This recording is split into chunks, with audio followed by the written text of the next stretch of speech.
নমস্কার বন্ধুরা, কেমন আছো সবাই? আশা করছি সবাই অনেক ভালো আছো আর আমিও ভালো আছি। সুনিতা দে ব্লগে সবাইকে স্বাগত। আর প্রতিদিনের মতো আজকে একটি নতুন ব্লগ নিয়ে আসলাম। তো বন্ধুরা, ভালো লাগলে লাইক কমেন্ট করবে। আর দেখো, সকাল এখন 6টা বাজে। আজকে তো না দেরি হয়ে গেছে উঠতে, কেননা আজকে না আবার মানে স্যার আসবে পড়াতে।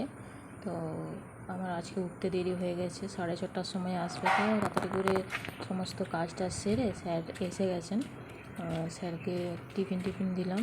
মানে স্যার চা বিস্কুট খায় না, কিন্তু একটু টিফিন দিলাম, ম্যাগি করে দিলাম স্যারকে। দিয়ে স্যার খাচ্ছে, আর এদিকে আমি একটু ফুল তুলতে আসলাম। যে বেশি ফুল হয়নি, দেখছি কম করে হয়েছে, কারণ এত বৃষ্টি হলো না লাগাতার। দিয়ে দেখছি ফুলগুলো বেশি ফুটেনি, শুধু কুঁড়ি হয়ে গেছে, বেশি ফুটেনি। আর এইদিকে দেখো, আমি একটু কুমড়া গাছ, একটা নিজের থেকে হয়েছে, হ্যাঁ, কুমড়া গাছটা হয়েছে যখনই, তখনই মিমির বাবাকে বললাম একটু মাচা টাইপের করে দাও, আমাদের করে দিতে বললাম। আমাদের এই পাশটা না বেশি জায়গা নেই, সেই জন্য একটু ছোটো টাইপের মাচা করে দিতে বললাম। তো সুন্দর, দেখো কত সুন্দর ডগ মিলেছে। তো আমার ফুল টুল তোলা হয়ে গেছে, দিয়ে আমি ঘরে চলে আসলাম। আর দরজাটা লাগিয়ে রেখেছিলাম, কারণ আমাদের কুকুরটা না ও সে ঢুকে যাচ্ছে।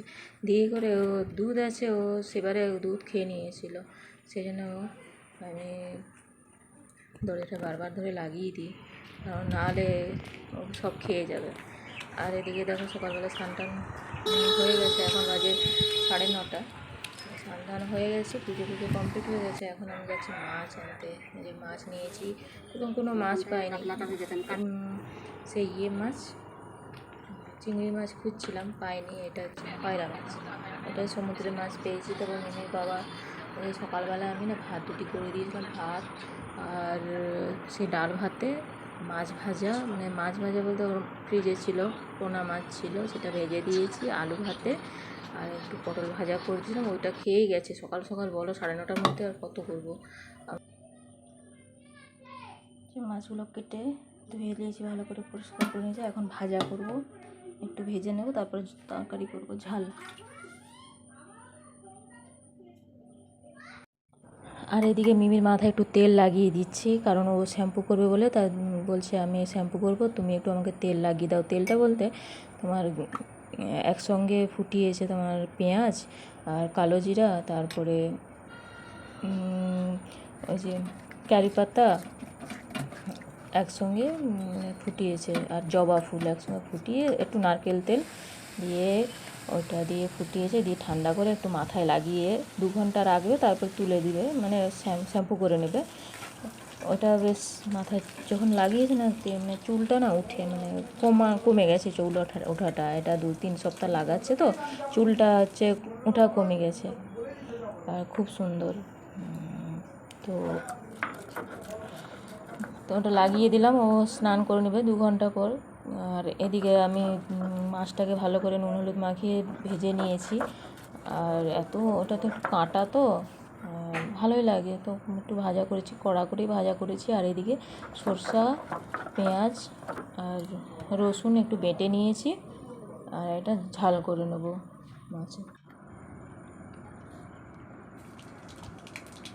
কড়াইতে একটু কালো জিরে আর লঙ্কা দিয়ে দিলাম, দিয়ে মশলাটা দিয়ে দেবো। একটু ঝাল করবো, আমার তো বেশি ভালো লাগে ঝাল খেতে।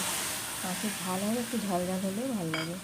আজকে টমেটোটা নেই, আমার টমেটোটা শেষ হয়ে গেছে, তো ওই জন্য কাঁচা লঙ্কা দিয়েই করে নিচ্ছি। একটু ভালো করে কষিয়ে মাছগুলো দিয়ে দেবো।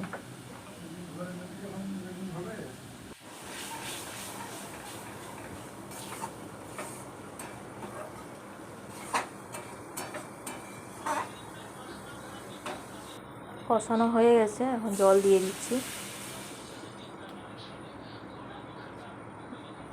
ঝোলটাও ফুটে গেছে, এখন মাছগুলোও দিয়ে দিলাম। তবে এই মাছগুলো খুব সুন্দর লাগে খেতে, মানে ইলিশ মাছের মতো, আমার তো খুবই ভালো লাগে। হয়ে গেছে মাছের ঝালটা, আমি নামিয়ে নেব। ভাতটাও বেড়ে নিচ্ছি।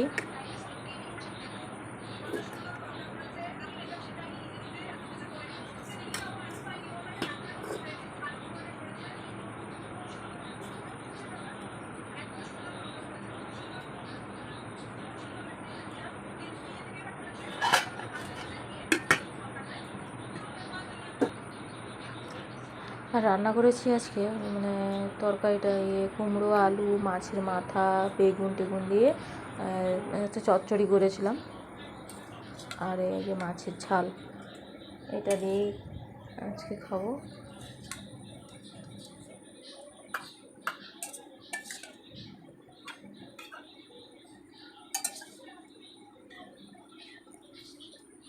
খাওয়া শুরু করে দিয়েছি।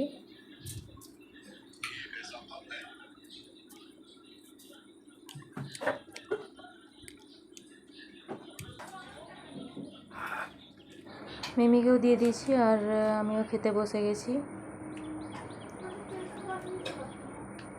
ভাজা করা হলো না এখন।